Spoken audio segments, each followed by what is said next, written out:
The reality in America is that place matters. Where you live has a profound effect on your life chances. Affordable housing is much more than just a place for people to stay. It is a means to developing and acquiring wealth. When we deny it, we deny many folk, not just people of color, but many people, access to this American dream.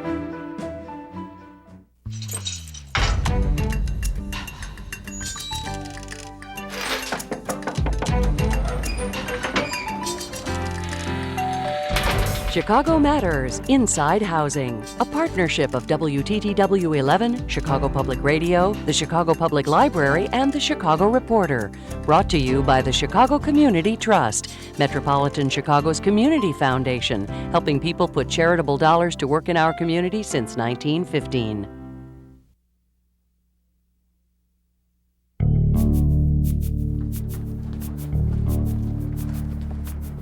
When I leave out, it's dark, and my fiance, he walks me to the bus stop, because it's pretty scary out there. Each weekday at 4 in the morning for the past 2 years, Kenya Cooper has left her South Side apartment for her job in the north suburbs. The junction is 20 and 10 from Dempster off on 20 Lincoln. Inbound Kennedy over to downtown. Carmen Smith commutes by car to her job, 90 minutes each way. Sunrise this morning at 5:59. Your high temperature. To be here at 7 o'clock, I'll leave at 5 o'clock so I can try to beat some of the traffic, but it's about an hour and 45 minutes to get here. Before I got a car, I took 3 buses, 2 trains, and another bus, so 4 buses, 2 trains.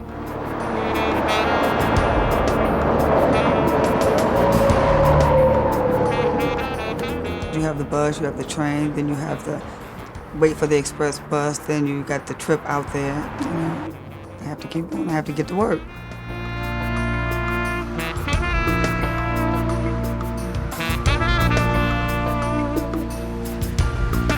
Each day, thousands of Chicagoans stream out to their jobs in the suburbs. They work in the region's shopping malls, hotels, restaurants, nursing homes, hospitals, and some of the largest industrial parks in the world. In the Chicago region, roughly 2/3 of the jobs are in the suburbs as opposed to the central city. And yet that grossly understates the problem faced by lower skilled people, because if you're looking just for low skilled openings, 90-some% of those openings would be found in the suburbs.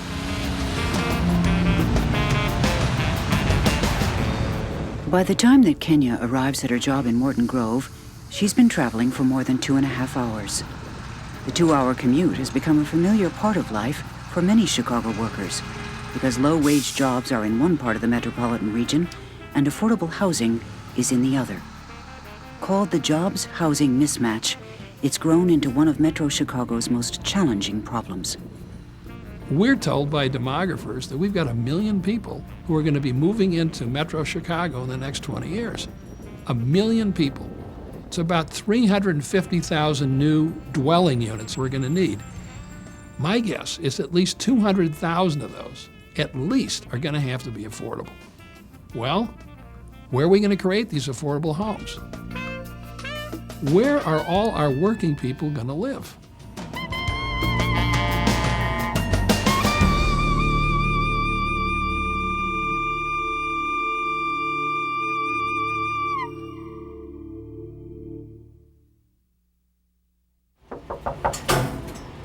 Hi, Michelle. I have your baby. Nursing is a way for me to give back. I can help people, you know. I just wish it were like to move closer to my house. I would love it even better, because then I'd have more time with my kids. Big feet. Carmen Smith earns $25,000 a year. That's more than twice the minimum wage.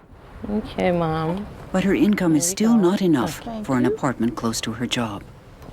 It's just too expensive for my situation with me and 3 kids. I can't afford to move here, raise 3 kids, pay a car note, everyday living, and then pay $9 $1,200 for rent. I can't do that. These positions pay $10, $11 an hour, and for an entry-level home, there's a major disconnect between that position and being able to live in the immediate community. A study by the University of Illinois found that there are close to 400,000 workers who cannot afford to pay more than $750 a month for rent. At the same time, rents in high job growth areas average $850 to over $1,000 a month. Compounding the problem, the study found that Metro Chicago's apartment stock is actually shrinking. In a decade where the population grew tremendously, where jobs were burgeoning everywhere, the rental housing stock in metropolitan Chicago actually shrunk, which was unlike any other big city in the country. The result is one of the lowest vacancy rates in the nation, as low as 2%, well below what is considered a healthy market. The scarcity of available apartments leads to rent increases, which in recent years have outpaced the income growth of low-wage workers by 9%.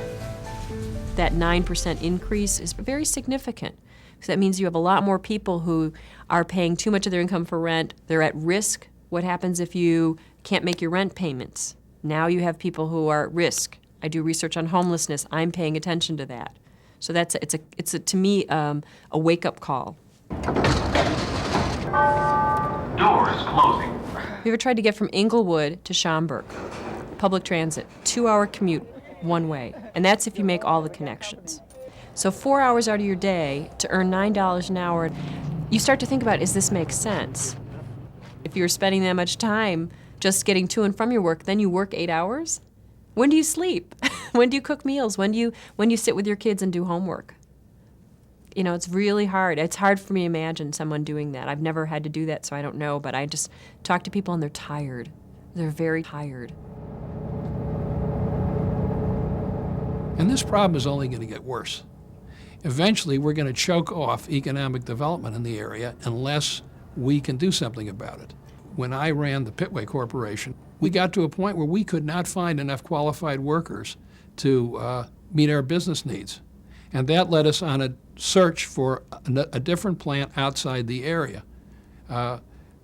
Why should a business have to reach that point? A couple of Christmases ago during the holiday season, major retailers in some of the suburban areas like Vernon Hills were competing for Christmas help, for holiday help, to the tune, some of them went as high as $17.50 an hour. Have a great holiday. Thank you very much. Because they couldn't find people to take these jobs. The jobs housing mismatch also reaches into the middle class, as many municipal employees find they cannot afford to live in the suburbs where they work. The issue of affordable housing is not just an issue for the poor. When you go out into suburban communities, the school teachers, the policemen, the firemen, they cannot afford to live in the community. We have 54 sworn personnel on the fire department at this time. And out of that, we have 5 people that live within the Highland Park Highwood area. 86% of Highland Park municipal employees cannot afford to live in the town they serve. Dozens of other suburbs have the same problem. And that has caused great concern because there is a perception that it could affect the quality of city services when you have people who are not invested in the community because they don't live there. You also have concerns among seniors who would like to stay in the community and they want to live in multifamily housing, but there's no multifamily housing for them to live in. Seniors want to stay here, and their children want to stay here and raise their children. The bad part is we have a 7-year waiting list. Similar waiting lists for senior housing are common throughout the metro region. 9 years in Palatine, 5 in Elmhurst, and up to 10 years in Deerfield. And I hope that we can meet the needs of our workforce, of our police officers, our teachers, our clergy, people who are now being priced out of our area for housing. Alarmed at travel times, wait lists, high rents, and the inability of the market to create new units, some of the region's leaders are searching for answers.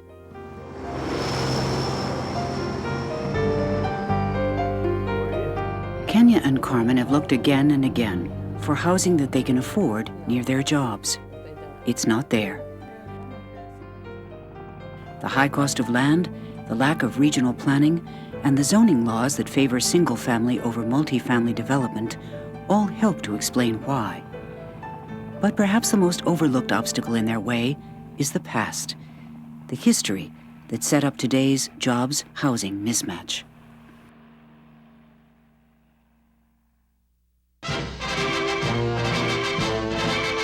Public-supported housing on which work will begin at once will provide long-delayed decent dwellings for veterans. Returning in boatloads from their victorious campaigns, Today's housing shortage can be traced back to how America settled the last housing crisis. signing the public housing bill, President Truman puts the first phase of his Fair Deal program into law. New federal housing laws set off a housing boom that forever changed how Americans would buy their homes. In the first half of the century, a typical mortgage lasted 5 or 10 years and required at least a 30% down payment. But now the government would insure lenders, enabling home buyers to obtain 30-year amortized mortgages with little or no down payment. The new laws underwrote the nation's most successful affordable housing program. Homeownership is the basis of a happy, contented family life. And now, through the use of a National Housing Act insured mortgage, is brought within the reach of all citizens on a monthly payment plan no greater than rent. It is those federal loan packages, those federal guarantees that allow for suburban development. But FHA and VA loans made suburbanization possible. The first contractor is building 400 low to moderate priced units as one job.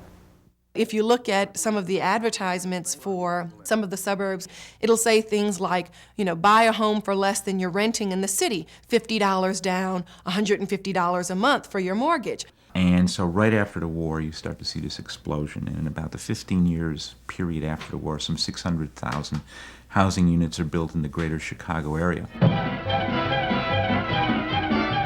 New highways, also built with federal funds, carry the new migration out from the city to the suburbs. You cannot imagine a place like Naperville or Schaumburg without an expressway. The automobile, the expressway, changes the whole pattern of life. Really changes the way we think about cities. It changes the way we think about each other, and it makes it easier to run away from each other. Many people were looking to run away because the 50s were not only a time of new beginnings and opportunity, they were also a time of conflict and fear. Over and over again, angry crowds of whites besieged black families who sought better housing on the white side of Chicago's color line. It was Chicago's worst racial disturbance in more than a decade. Why did it happen? Human rights organizations tracked the violent acts. 60 to 70 firebombings a year against black families attempting to move into Chicago's white neighborhoods. Ironically, the same federal housing authority that created new homes in the suburbs now fueled Chicago's racial violence. FHA's guidelines recommended against loans to, quote, neighborhoods with inharmonious racial groups. So when a black family purchased a home in a white neighborhood, many white homeowners feared for the future of their investment. In effect, FHA policies added an economic incentive to racial prejudice. Literally speaking, FHA would take a map of a city and draw a red line around neighborhoods where they would not guarantee loans. And so inner city neighborhoods became increasingly redlined after the 1940s. The effect of the policy is to impede mortgage capital in cities, make it difficult for people who lived in cities to get either equity loans out of their house or to purchase houses in the cities in the first place. There's no investment coming in, stores are leaving, the city is disinvesting, garbage removal isn't as good as it could be, police protection might not be as good as it might have been. As redlining encouraged racial prejudice, the practice of blockbusting sped up white flight. Real estate companies would come and they would hire young black boys to stand on corners, and then they would make the phone calls. Look who's standing on the corner, the neighborhood is changing.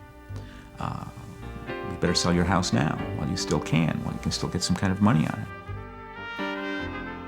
Black families who had just recently bought into economically stable neighborhoods found themselves in communities suddenly starved for investment. Meanwhile, white families who had moved to the suburbs were determined to protect the value of their homes. Most saw keeping their neighborhoods white as the solution. Local government was much smaller, was much closer to them, so they were able to control the school system, they were able to control zoning and other land use in their own communities, and that was perceived as a tremendous asset. The exercise of local control by Chicago's suburbs surfaced most dramatically in the village of Deerfield in 1959. It was affordable, though we didn't use that term, for people like myself who were earning a low income. There was no Schaumburgs or anything like that. The furthest out that people went was Deerfield, Illinois, on the north side. That was as far as I remember anybody moving. People used to say, where the hell is Deerfield? Deerfield would soon be nationally known. An East Coast developer began building a subdivision of 51 single-family homes. He had 2 model homes under construction when he announced that he would market 10 of the homes to black families. Their idea was to show that you could sell housing on an integrated basis and the world wouldn't come to an end in terms of property values. News of the announcement spread quickly. Hundreds of Deerfield residents gathered to protest. In response, the Deerfield Village Board withdrew the developer's building permit and announced that it would propose a public referendum to create new parks. One of the park sites would be on the same land as the proposed development. Condemning the land for parks was a useful cover for what was really catering to the opposition of the majority of the residents and the fears of the loss of property values. Now, if you stop to consider, there are probably about 4,000 homes affected. Some, I think, in the immediate area will lose the entire equity in that home. The majority of people were looking for an out, looking for a way to stop the development without identifying those methods as being opposition to the presence of Negroes in the community, even though that was clearly the reason. And I will tell you now, I am against it, but I am not against integration. I feel that these developers have come in such an underhanded way to force this issue on us, and at this time, I think that it should be abandoned. If they want to open up some other place and have their own schools and their own stores like they have done in the South, and it has worked just beautifully to the advantage of the colored and to the white.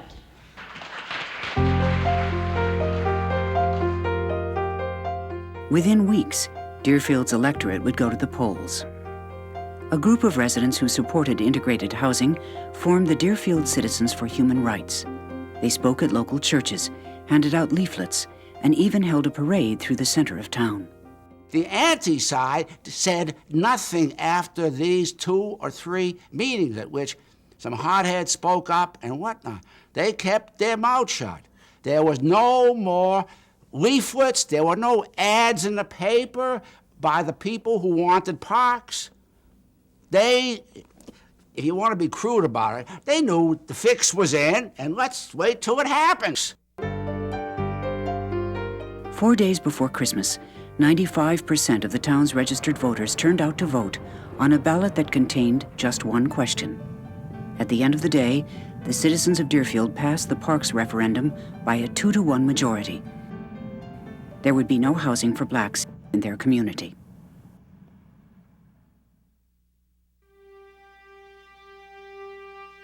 In the coming years, the civil rights movement and the passage of open housing laws changed the attitudes of many whites in the region.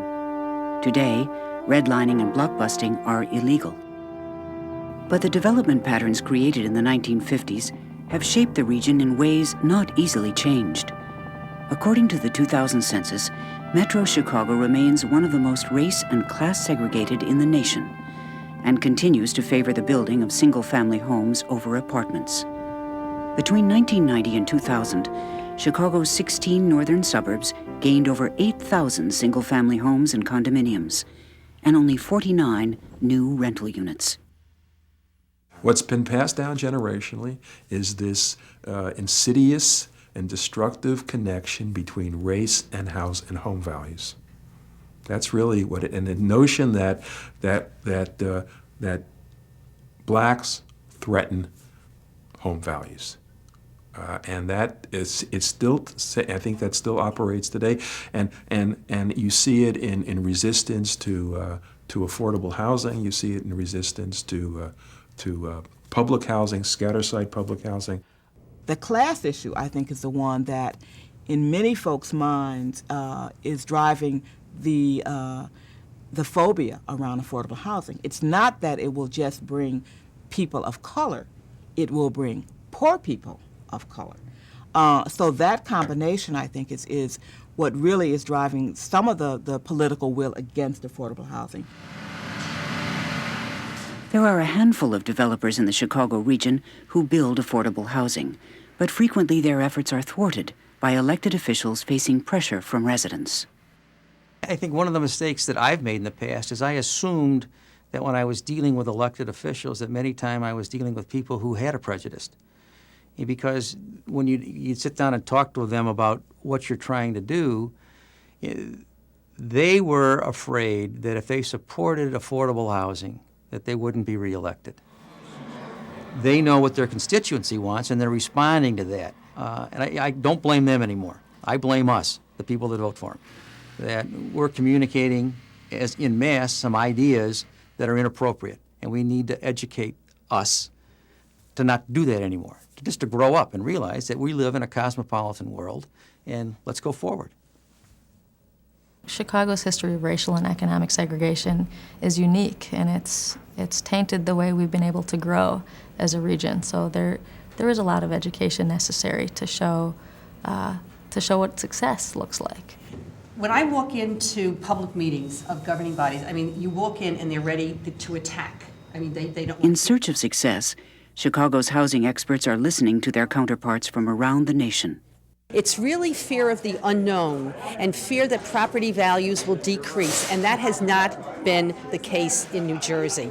You can sell a low and moderate income house, townhouse, for $100,000 to $125,000 in an inclusionary development with $800,000 homes.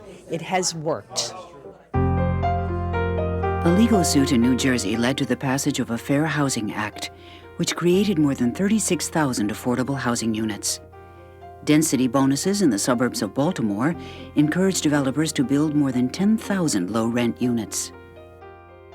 And Massachusetts state legislators passed what they call the anti-snob law. It generated 25,000 affordable housing units.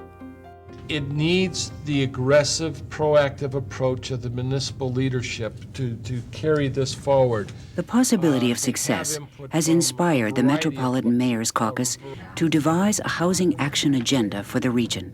The work we've done so far has been easy. The work that we're about to do is going to be the tough part. They hope to build consensus with their colleagues and educate the broader public. And that's why our focus needs to be looking at how we can do this jointly. And some suburbs, like Highland Park, have even begun to build affordable housing. Northwest Community is going to offer assistance in purchasing your first home. In another approach, a few suburban companies have begun employer-assisted housing programs, which offer their workers $5,000 toward a down payment if they buy a home close to work. The hospital will forgive the loan after 5 years. The voice of the business community has really reached the state, and the state set aside some matching dollars to encourage other employers to do this kind of work. We have a long, long way to go. Chicago's Archdiocese, for its part, has called for reflection on bigotry and a push for inclusion. That if everyone in Chicago would in fact welcome everyone, no matter who they are, that would be an enormous change, because that's not the fact now. And yet, if we did that, we'd all be set free. But what will that vision require?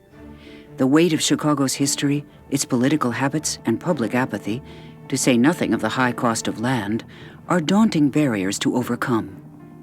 Yet, sustained efforts by public officials and community, religious, and business leaders have made a difference elsewhere. The question for Metro Chicago is, can it happen here?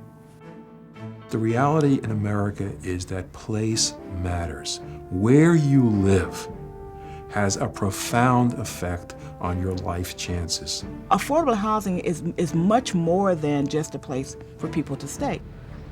When we deny it, we deny many folk, not just people of color, but many people, access to this American dream.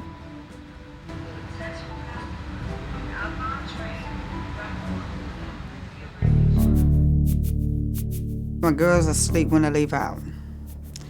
It's almost time to go back to bed when I get home. You know, and that's Monday through Friday. The only time I really get to see them is Saturday, Sunday, you know. I like my job. I like where I am now, but something's got to give, you know. But the travel time is killing me.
Chicago Matters Inside Housing, a partnership of WTTW 11, Chicago Public Radio, the Chicago Public Library, and the Chicago Reporter. Brought to you by the Chicago Community Trust, Metropolitan Chicago's community foundation, helping people put charitable dollars to work in our community since 1915.